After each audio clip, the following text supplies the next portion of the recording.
صلی وسلم مولاي صلی مولاي صلی وسلم مولاي صلی مولاي صلی وسلم دائما ابدا على حبیبک۔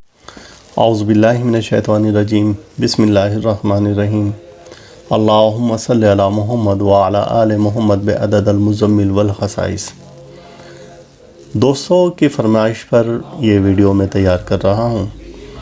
مجھے ہمیشہ آپ کی محبتیں چاہیے، جیسا کہ آپ میسیج کے ذریعے، فون کالز کے ذریعے اپنی محبتوں کے پیغامات بھیجتے رہتے ہیں۔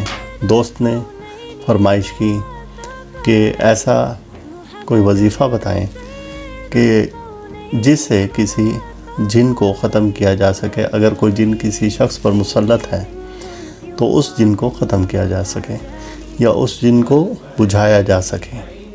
جلانے کا لفظ اس لیے میں استعمال نہیں کر رہا ہوں، ہم نے اپنی پہلی ویڈیو غلطی کی اصلاح میں بتا دیا تھا کہ جنات بجھائے جاتے ہیں، نہ کہ جلائے جاتے ہیں۔ کچھ تفصیل سے ہم نے بتائی تھی، خاص طور سے ایک ویڈیو یہ تیار کی تھی۔ جنات کو بجھانے کا ایک خاص وظیفہ ہے کہ اگر کوئی آسیب زدہ یا ایسا شخص جس پر جنات مسلط ہوں اور وہ آپ کے سامنے آئے تو سب سے پہلے آپ بسم اللہ اللہ اکبر پڑھیں۔ بہت سے ایسے دوست ہیں جو کہ بسم اللہ الرحمن الرحیم پڑھ لیتے ہیں، تو آپ اللہ سے رحمت تو پہلے ہی طلب کر چکتے ہیں، تو اس وجہ سے وہ پڑھا ہوا ثواب ضرور ملتا ہے لیکن اس کا اثر نہیں ملتا۔ ہم کسی جانور پر جب چھری چلاتے ہیں تو بسم اللہ الرحمن الرحیم نہیں پڑھتے، ہم بسم اللہ اللہ اکبر پڑھتے ہیں۔ اگر ہم بسم اللہ الرحمن الرحیم پڑھیں گے تو یہ تو تضاد ہم خود پیدا کر رہے ہیں کہ ایک طرف تو کہہ رہے ہیں تو رحمان ہے اور رحیم ہے، اور پھر دوسری طرف ہم ذبح بھی کر رہے ہیں۔ لہٰذا جب بھی کوئی ایسا ہو تو بسم اللہ اللہ اکبر تکبیر پڑھی جائے گی۔ آپ پانی پر تکبیر پڑھیں، بسم اللہ اللہ اکبر، اور پھر مسلسل 21 بار سورہ فلق اور سورۃ الناس اور سورہ مزمل 5 بار پانی پر پھونکیں۔ اب یہ پانی آپ اس آسیب زدہ کو یا جس پر جو جن مسلط ہو اس پر چھینٹے ماریں۔ اگر کوئی بچی ہے اور خاتون ہے تو آپ اس پر پہلے انہیں کہیں کہ چادر ان پر ڈال دیں اور پھر آپ اس چادر پر چھینٹے ماریں تو وہ جن وہیں سے بوجھنا شروع ہو جائے گا یا ڈر کر چھوڑ کر بھاگ جائے گا۔ اب آپ نے یہ ایک کیفیت تو کر لی، لیکن اس دوران میں یہ ہوتا ہے کہ اکثر مریض بے ہوش ہو جاتا ہے۔ آپ بالکل نہ گھبرائیں۔ اگر کوئی طاقتور جن ہو تو وہ آپ سے باقاعدہ طور پر سرکشی کرتا ہے، اپنی طاقت کا اظہار کرتا ہے، آپ بالکل خوف زدہ نہ ہوں۔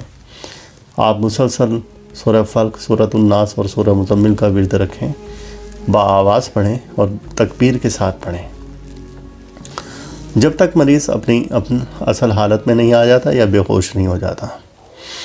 اب وہ مریض کی جان چھوٹ گئی اس شر سے جس شر میں وہ مبتلا تھا۔ اس کے بعد اب ہم نے کرنا کیا ہے کہ دوبارہ اس قسم کی کوئی چیز اس پر مسلط نہ ہو، تو آپ اعوذ باللہ من الشیطان الرجیم 7 بار یا 11 بار ایک کاغذ پر تحریر کریں دائرے کی شکل میں۔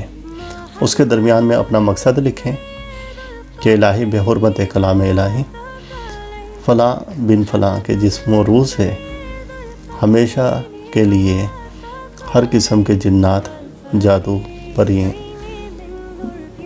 چھوڑ کر چلی جائیں، اور اس کو طے کر کے آپ اس مریض کو پہننے کے لیے دے دیں، تو انشاءاللہ اس نقش کی برکت سے دوبارہ وہ چیزیں اس مریض پر مسلط نہیں ہوں گی۔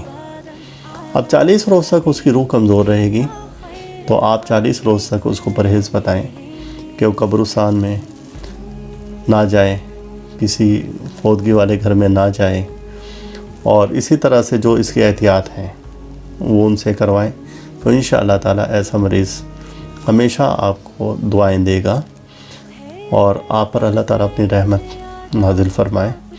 اللہ تعالیٰ ہم سب کا روحانی مزاج ایسے ہی برقرار رکھیں۔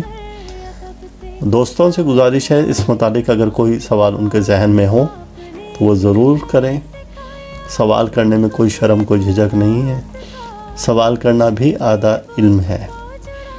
لہٰذا آپ ہمارے اس چینل کو ضرور سبسکرائب کریں اور ویڈیو کو زیادہ سے زیادہ شیئر کریں۔ اللہ تعالیٰ آپ پر اپنی رحمت نازل فرمائے۔ اللہ حافظ۔ مولایا صلی وسلم مولایا صلی مولایا صلی وسلم مولایا